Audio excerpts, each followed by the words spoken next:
짧은 영상 하나를 보고 말씀을 이어가겠습니다.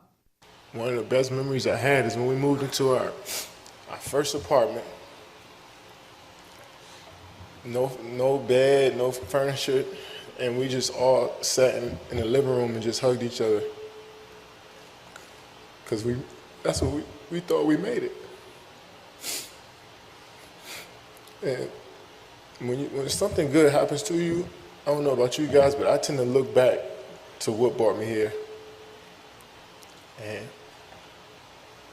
you wake me up in the middle of the night in the summer times, making me run up a hill, making me do push-ups, screaming at me from the sideline of my games at 8 or 9 years old. We wasn't supposed to be here. You made us believe.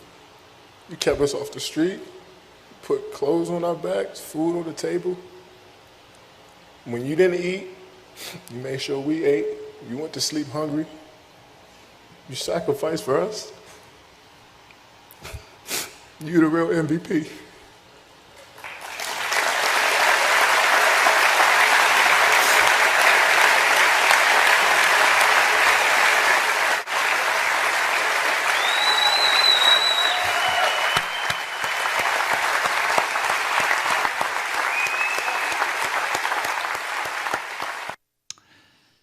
영상에서 본 NBA 선수는 케빈 듀란트라는 선수입니다.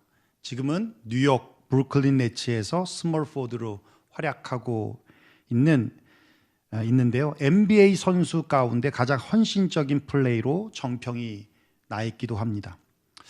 아쉽게도 항상 LA 레이커스에서 뛰고 있는 르브론 제임스라고 하는 선수에 가려서 늘 2인자에 머물러야만 했던 그가 2014년도 MVP에 뽑히면서 한 수상 소감입니다. 그 자리에서 그는 꽃다운 나이인 21살의 싱글맘이 된 엄마에게 자식들을 버리지 않으시고 늘 곁에서 농구를 포기하고 싶을 때마다 붙잡아 주시고 나쁜 친구들과 마약의 유혹으로부터 지켜주시고 자식은 배불리 먹이시면서 정작 당신은 배고픈 채로 잠드셔야 했던 그 어머니의 희생이 지금 자신을 만든 것이라며 진정한 MVP는 어머니라고 그 공을 돌렸습니다. 그러자 그 자리에 참여했던 모든 사람들이 눈물을 흘리며 공감을 했는데요. 그리고는 기립하여 박수를 쳤습니다. 여러분 무슨 의미겠습니까? 제가 느끼기에는 케빈의 어머니만이 아니라 세상의 모든 어머니, 아버지가 박수 받기에 충분하다라는 의미라고 생각하고 또 자신들의 어머니, 아버지에게 쳤던 박수라고 생각합니다. 그렇습니다. 동서고금을 막론하고요. 어머니라는 단어, 부모님이라는 단어는 희생의 대명사입니다. 전라도 광주에 사시는 101살 먹으신 박옥랑 할머님이 계시는데요. 돌봄을 받아야 할 연세임에도 불구하고 할머니는 전신마비로 움직일 수 없는 68세의 딸을 돌보느라 손에 물이 마를 날이 없습니다. 할머니는 중학교 교사로 재직했었는데 딸이 4살 때 가정부의 실수로 업고 있던 딸을 놓치면서 머리와 목을 크게 다쳤고 그때부터 전신마비로 눕게 되었어요. 그 뒤로 교편을 다 내려놓고 딸 옆에서 간호하기를 무려 64년 동안 해왔던 것입니다. 인터뷰에서 할머니는 이렇게 말씀하세요. 불쌍한 딸을 위해서라도 오래 살아야지. 내가 세상을 뜨면 혼자서 어떻게 살겠나. 이 어머니의 마음이죠. 따님이 그렇게 말합니다. 세상에서 가장 훌륭한 분이 나의 어머니라며 오늘까지 살아온 하루하루가 모두 어머니의 덕이라고 눈시울을 붉힙니다. 여러분, 김병의 효자 없다라는 말도 있고요. 또 한 부모는 10자식을 거느려도 10자식은 한 부모를 못 거느린다라는 말도 있습니다. 불쌍한 딸을 위해 60평생을 헌신할 수 있는 사람이 누가 있겠습니까? 그 사랑이 바로 우리 어머니의 사랑이고 우리 부모님의 사랑인 것입니다. 성경은 분명히 우리에게 말씀하고 있어요. 에베소 6장 1절부터 3절인데요. 우리 입술로 한번 고백해 보겠습니다. 시작. 자녀들아 주 안에서 너희 부모에게 순종하라. 이것이 옳으니라. 내 아버지와 어머니를 공경하라. 이것은 약속이 있는 첫 계명이니 이로써 네가 잘 되고 땅에서 장수하리라. 여러분 한번 생각해 보십시오. 우리가 영원히 살 천국에는 시집도 장가도 없습니다. 그 말은 자녀 낳을 일도 없고요, 부모가 될 일도 없다는 얘기입니다. 이 땅에서 맺은 인연은 이 땅에서 생이 종료가 되면 끝나는 겁니다. 천국에서는 오직 하나님만을 아버지로 모시는 곳이에요. 그분 안에서 우리 모두는 형제 자매인 것입니다. 이렇게 천국에도 없을 부모라는 관계를 주님은 왜 이 땅에 허락하시고 순종하고 공경하라고 말씀하셨을까요? 그 사랑이 우리가 볼 수 있는 하나님의 사랑과 가장 가까운 사랑이기 때문에 그렇습니다. 우리를 위해서 60년이 아닌 생을 다하는 그날까지 곁에서 지키시고 도우시고 돌보시는 그 하나님의 사랑을 우리 부모님을 통하여서 보여주시는 것이다라는 것이죠. 근데 요즘은 어떻습니까? 신인철 씨가 쓴 가족과 한 시간이라는 책이 있는데요. 그 책에 사라져버린 아빠라는 내용이 있습니다. 모 기업 부장으로 재직하고 있는 어느 가장에 대한 이야기인데요. 항상 퇴근 시간이 되면 이 핑계 저 핑계 대면서 최대한 늦게 집에 들어가려는 부장님의 모습을 보면서 직원들이 저 부장님은 참 가정적이지 않아 하면서 그렇게 비판을 했답니다. 그런데 알고 보니 그럴 사연들이 있었다는 것이죠. 이유인즉슨 한 번은 회사에서 마련한 가정 세미나에 강사가 그렇게 말하는 거예요. 여러분 자녀들을 학원 열심히 보내시지요? 그런데 그런 교육 아무리 시켜봤자 말짱 꽝입니다. 그 애들이 자라나서 여러분께 쇠 빠지게 학원 보내주시고 과외비 주셔서 감사합니다. 이제 저희가 모실게요. 할 것 같습니까? 천만의 말씀, 만만의 콩떡입니다. 자녀분들 학원 하나 더 보내는 대신 늦게라도 함께 저녁 식사를 해보십시오. 밥상머리에서 아빠와 자녀가 나눈 대화 속에 학원 하나 더 다니는 것보다 훨씬 더 큰 가르침과 배움이 있습니다. 그 말에 꽂혀 그래서 당장 아내에게 전화를 걸었답니다. 앞으로 별 약속 없으면 저녁 식사는 꼭 집에서 할 테니까 그렇게 알고 준비 좀 해주세요 라고 전화를 걸었어요. 그리고는 그날 저녁부터 저녁 식사를 하는데 학원 갈 시간 다 됐다며 조급해하는, 식탁 앞에서 조급해하는 큰딸, 밥 먹기 싫은데 억지로 앉아있는 작은 딸, 식탁에 앉기는 했지만 눈은 컴퓨터 화면에서 떨어지지 않는 막내 아들, 그 가족들과 함께 어색한 저녁 식사가 시작되었습니다. 서로 어색했죠. 그래도 처음이니까 그래 하면서 마음을 다졌고 며칠을 가족과 함께 저녁을 먹었답니다. 그러던 어느 날 거실 소파에 앉아 있는데 귀에 막내 아들 소리가 들려왔어요. 방에서 엄마 등 뒤에다가 하는 말이었답니다. 아빠는 왜 자꾸 집에서 밥을 먹는데? 예전처럼 그냥 밖에서 먹고 들어오면 안 돼? 아빠 때문에 게임을 못하니까 화가 나서 한 얘기였습니다.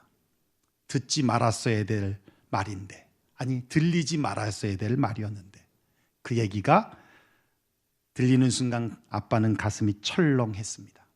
게다가 아이들이 다 잠든 뒤 침실에서 아내가 농담으로 그런 얘기를 하는 거예요.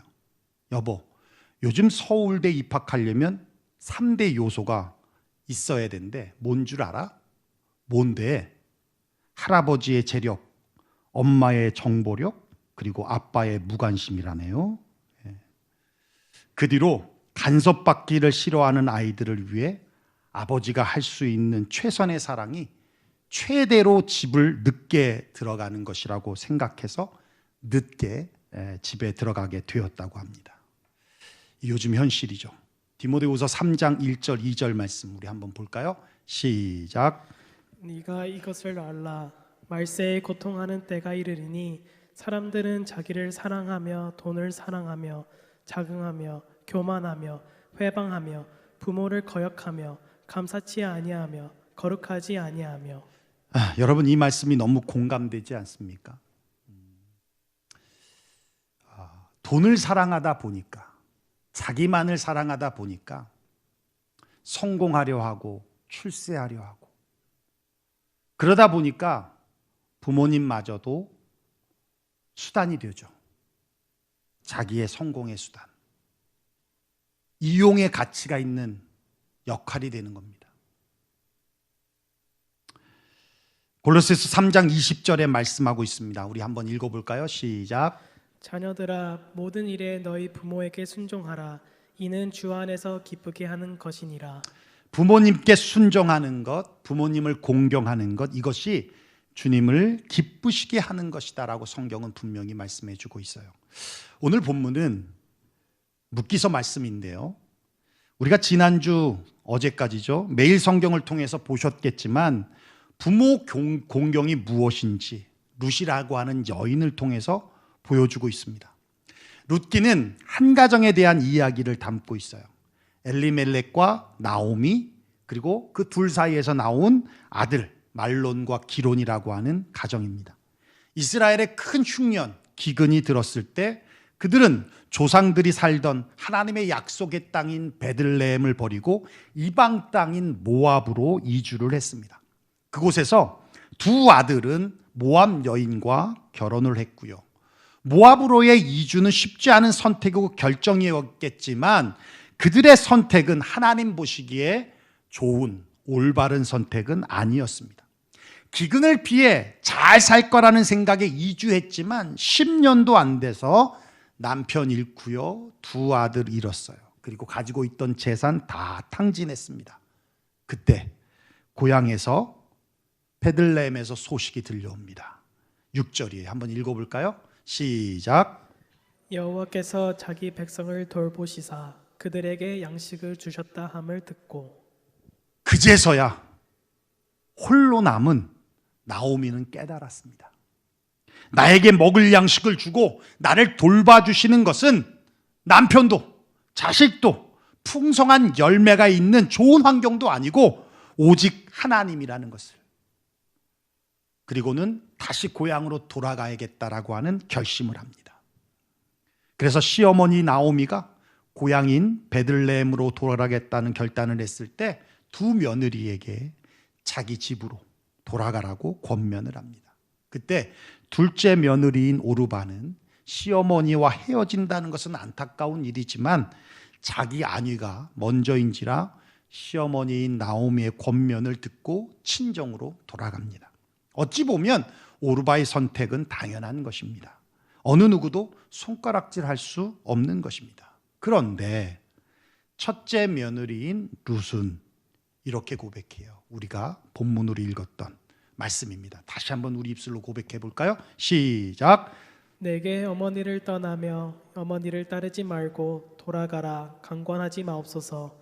어머니께서 가시는 곳에 나도 가고 어머니께서 머무시는 곳에서 나도 어머니의 백성이 나의 백성이 되고 어머니의 하나님이 나의 하나님이 되시리니 어머니께서 죽으시는 곳에서 나도 죽어 거기 묻힐 것이라. 만일 내가 죽는 일 외에 어머니를 떠나면 여호와께서 내게 벌을 내리시고 더 내리시기를 원하나이다. 아멘. 예, 한번 생각해 보십시오. 그가 따르고자 하는 어머니는 모든 것을 잃어버린 여인입니다. 하나님께 징계를 받아 쫄딱 망한 집안의 과부였습니다. 또 룻이 어머니를 따라가겠다고 택한 이스라엘 땅은 낯선 곳이고 혈연주의, 민족주의가 강해서 이스라엘 백성에게 있어서 그냥 룻이라고 하는 여인은 이방 여인입니다. 거기 가면 그냥 멸시와 조롱을 받을 게 불보듯 뻔합니다. 시어머니를 따라서 룻에게 유익이 되거나 도움이 될 만한 것이 하나도 없다라는 거예요. 젊은 남편 만나서 재혼할 수 있겠습니까? 가서 재혼할 거면 차라리 자기가 고향으로 가서 친정에 가서 모압 사람 만나서 결혼하면 되죠. 가진 것 없습니다. 베들레헴에 돌아가서 할 수 있는 것이 무엇이겠습니까? 누구 밑에서 그냥 하루 일하고 하루 일당 버는 것, 그게 전부였을 거예요. 그렇게 가난하고 과부로 평생 살아야 합니다. 아니, 적어도 어머니, 시어머니인 나오미가 죽기 전에는 그렇게 살아야 할 상황인 거예요. 그런데 뭐라고 합니까? 어머니의 백성이 나의 백성이고 어머니의 하나님이 나의 하나님이 되며 어머니께서 죽는 그곳에서 나도 죽어 거기에 묻힐 것이다. 결코 쉬운 선택이 아니었습니다. 그럼에도 불구하고 모든 것을 잃고 홀로 남은 시어머니를 공경하기 위해 선택했습니다. 그리고 시어머니가 믿는 하나님을 선택했다는 거예요. 자, 그런데 여러분, 한번 생각해 보십시오. 그렇다면 룻이 선택한 하나님은 어떤 하나님입니까? 그녀에게 있어서 하나님은 어떤 분이셨습니까? 룻은 주시는 하나님을 보지 못했어요. 전부 가져가시는 하나님만을 봤습니다. 가져가심으로써 비로소 발견되는 하나님. 시어머니 나오미가 남편 잃고 아들 둘 잃고 재산 다 잃고 다 가져간 뒤에 하나님을 뚜렷하게 발견하는 모습을 보고, 그리고 그 하나님을 자기의 하나님으로 삼게 되었다는 것입니다. 그러니까 하나님이 뭔가를 사람들에게 주시는 것을 본 적이 없는 그런 하나님을 믿고 그 하나님이 좋아서 고향 버리고 어머니 고향인 베들레헴까지 따라간다는 거예요. 여러분, 대단하지 않습니까? 여러분, 우리가 시험 든다면 어디서 시험 듭니까? 바로 이 부분에서 시험 드는 거 아니에요? 오히려 다 하나님이 가져가셨다 생각하면 여기서 떠나죠. 예.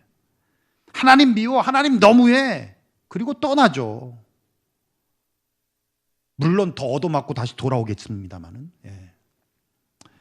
그래서 초신앙자들에게, 갓 믿음을 가진 분들에게 좋은 일만 일어나기를 바라지 않습니까? 목사님들도 좋을 만말 하죠. 하나님 믿으면 평안합니다. 하나님 믿으면 잘 됩니다. 하나님 믿으면 축복받습니다. 꼭 그런가요? 축복받기 전에 고난도 있잖아요. 예. 그런데 좋은 일만, 좋은 말만 해주잖아요. 그런 상황에도 시어머니를 선택한 룻을 통해서 우리가 무엇을 할 수 있어요? 시어머니에 대한 이 공경심이 요즘 말로 찐이라는 것을 알 수 있죠. 찐이라는 것을. 자, 그러고 보니까 이 룻기를 보신 분들은 아시겠지만 1장과 2장 다 보면 룻은 하나님께 대단한 무엇인가를 기대하거나 자신의 처한 삶에 대한 개선을 위해서 뭔가 노력하려는 그런 모습이 전혀 그려지지 않아요. 쉽게 말하면 이런 겁니다. 하나님 따라 이민 왔습니다. 부모님 공경하는 마음으로 이민 왔습니다. 성공하게 해주세요. 아메리칸 드림을 이루듯이, 그렇게 해서 우리가 미국에 오듯이 이스라엘 드림을 이루게 해주세요. 뭐 그런 모습이 전혀 없다라는 얘기입니다. 그냥 자기에게 처해진 현실에서 자기가 할 수 있는 일을 평범하게 다른 사람들이 하는 것처럼 하는 것뿐입니다. 예상했던 대로 생계를 위해서 룻이 할 수 있는 일이라고는 추수하고 난 뒤에 떨어진 이삭을 주어서 그 이삭을 털고 그 이삭에서 나온 곡식을 먹고 사는 일이었습니다. 레위기 23장 22절 한번 볼까요? 여러분들이 읽어보십시오. 시작. 너희는 곡식을 추수할 때 구석구석 다 베지 말며 떨어진 이삭도 줍지 말고 그것을 가난한 자와 나그네를 위해서 내버려 두어라. 나는 너희 하나님 여호와이다. 예, 그렇습니다. 하나님은 가난한 자들과 나그네를 위해 떨어진 이삭을 줍지 말게 했고 또 그들을 위하여 오히려 남겨놓기까지 하라고 말씀하셨습니다. 그러니까 지금 룻은 가난한 자인 거죠. 다른 빈민들처럼 아무것도 바라는 것 없이 그냥 땅에 떨어진 이삭을 줍고 있는 겁니다. 왜요? 그것도 왜? 시어머니를 위해서. 여러분, 여기서 우리가 오해하지 말아야 할 것이 있어요. 어려운 중에도 담대함과 용기를 가지고 부모님을 공경하고 믿음의 선택을 하면 내가 우려했던 현실과 상황과 환경이 바로 바뀌는가? 아니에요. 로또 선택한 후에 바뀐 것이 아무것도 없습니다. 여전히 그는 과부이고요. 여전히 그는 극빈자입니다. 베들레헴에 들어가서 그가 살기 위해 했던 것은 그냥 이삭을 줍는 일이었어요. 이삭 줍는 일. 노아도 80년 동안 방주를 짓는 일에 힘을 쏟아야 했고요. 아브라함도 이삭을 얻기까지, 아들 이삭을 얻기까지 25년을 기다려야 했고요. 모세도 40년의 미디안 광야 생활이 있었습니다. 저도 믿음의 선택을 하고 부모님이 반대하는 신학을 하면서도 바뀐 건 없었습니다. 눈물을 흘리며 10년이 지났을 때 그제서야 부모님이 예수 믿기 시작했습니다. 인내의 시간, 기도하는 시간이 있었습니다. 누구에게나 룻과 같이 이삭 줍는 시간이 주어진다는 거예요. 하나님께서는 반드시 이 이삭 줍는 시간을 주십니다. 그 시간은 반드시 필요합니다. 왜요? 이삭 줍는 시간은 마치 개구리가 점프하여 웅크리는 시간과 같습니다. 낮추시는 시간입니다. 힘 빼시는 시간입니다. 그래서 이삭 줍는 시간이 필요해요.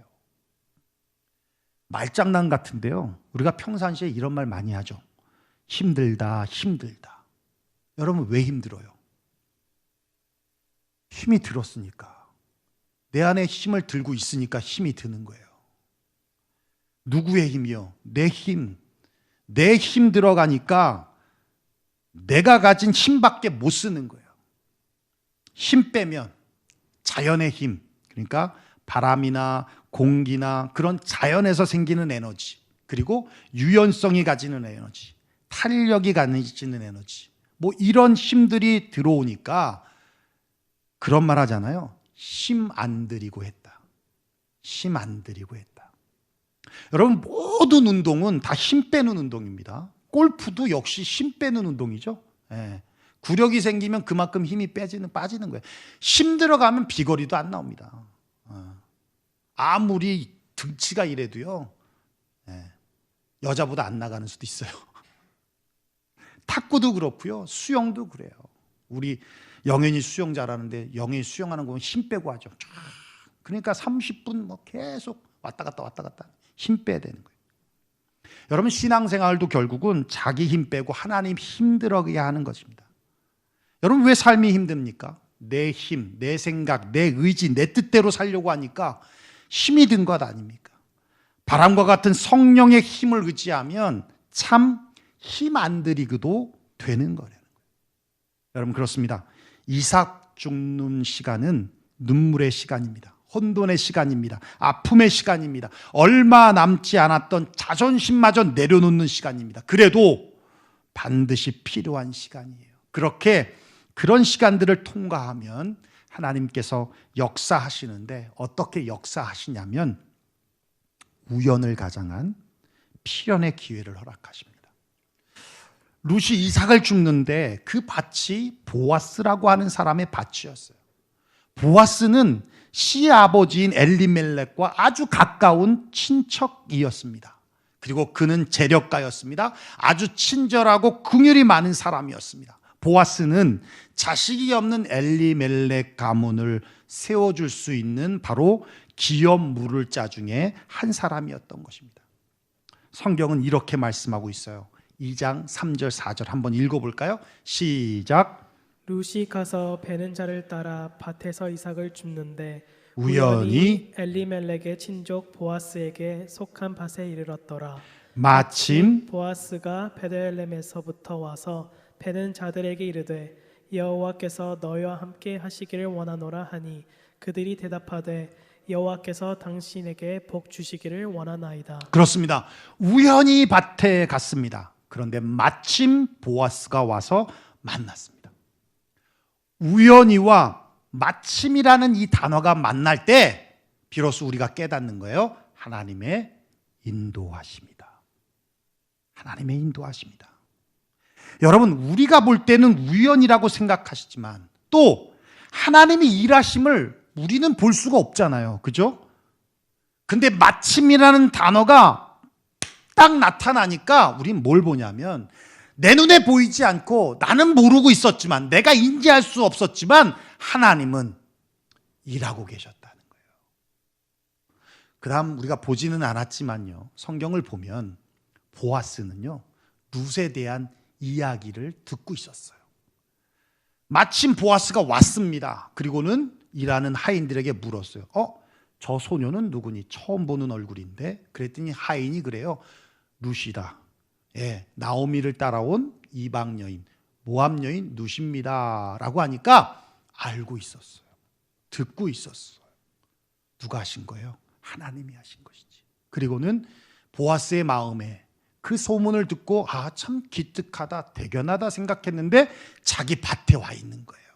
그리고는 그때부터 보아스가 할 수 있는 긍휼함과 은혜를 그 룻에게 베풀게 됩니다. 결국은 룻은 보아스와 결혼을 합니다. 그리고 자식을 낳는데 오벳을 낳아요. 그가 바로 이새의 아버지이고 다윗의 할아버지가 됩니다. 먹고 사는 문제가 아니라 완전히 클래스를 바꿔놓는 회복의 역사가 일어나게 됐다는 얘기입니다. 저는 룻이 받은 축복이 단순히 믿음의 선택을 했기 때문이라고 생각하지 않습니다. 시어머니를 버리지 않고 그 어머니를 따른 공경심과 효심, 그리고 남편도 가져가시고 물질도 가져가셨던, 항상 가져가셨던 하나님이지만 어머니가 믿는 하나님을, 어머니를 섬기듯 하나님을 섬겼기 때문에 하나님께서 약속하신 말씀대로 그녀의 삶을 축복해 주신 것이라고 믿습니다. 아멘. 아멘. 여러분, 부모님을 공경하는 것, 그것이 어떻게 보면 이삭 줍는 시간과 같이 힘든 시간일 수 있습니다. 나 하나 챙기기도 힘들고 내 자식 챙기기도 힘들고 우리 가족 챙기기도 힘든데 부모님을 챙겨드린다는 거, 쉽지 않게 느껴질 수 있습니다. 그러나 그 시간이 자녀됨의 도리를 지키는 시간임을 믿으시기를 바랍니다. 그것도 살아계실 때나 할 수 있는 것이지 돌아가시면 하지 못한 후회와 죄책감에 힘들 때가 있다는 겁니다. 그런 의미에서 부모님을 공경하는 것은 내 힘 빼는 시간이에요. 룻이 그랬듯이 믿음으로 그리고 기쁨으로 부모님을 공경하며 그 공경하는 마음과 믿음으로 하나님을 공경할 때 우연을 가장한 마침의 기회를 통해서 하나님의 축복이 우리 가운데 임하며 회복의 축복이 우리의 삶 가운데 일어나게 될 줄로 믿습니다. 기도하겠습니다. 오늘 말씀 들은 대로 우리 잠잠히 하나님 앞에 나아갔으면 좋겠습니다.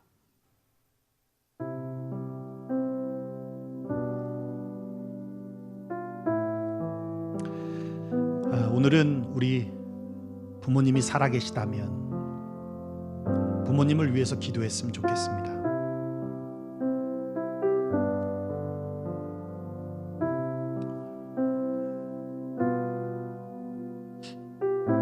우리 부모님들이 사실 자녀들에게 바라는 것이 대단한 것이 아니거든요. 말 한마디 친절하게 하는 거, 전화 가끔씩이라도 해주는 거, 뭐 대단한 것이 아니더라고요. 저희 장모님이 이제 연세가 있으셔서 미국에 한번 오십시오 해도 비행기 타는 게 무서워서 못 오신다고. 그래서 제가 그랬어요. 어머니 걱정하지 마시라고, 비즈니스 제가 끊어드릴 테니까 그거 타고 오시라고. 제가 비즈니스 끊어드릴 형편입니까? 그거 모르시겠습니까? 그래도 그 말 해줬다고 고맙다고. 그런 것 같아요. 우리 가족을 좀 위해서 기도했으면 좋겠어요. 여러분의 가족들, 여러분의 친척들을 위해서도 좀 기도했으면 좋겠습니다. 그래서 특별히 부모님 가운데 아직도 주님을 영접하지 않은 부모님이 있다면, 그리고 형제들 가운데 아직도 부모님을 영접하지 않은 형제들이 있다면 위에 기도해 주십시오. 그래서 함께 저 천국에서 함께 영원히 살 수 있는 축복이 우리 가정 가운데 열려질 수 있도록, 또 믿음의 명문 가정으로 세워질 수 있도록 위해서 기도하며 나아갔으면 좋겠습니다. 우리 함께 통성으로 작은 목소리로 함께 기도하겠습니다. 고마우신 우리 아버지 하나님 감사드립니다. 하나님 그렇습니다.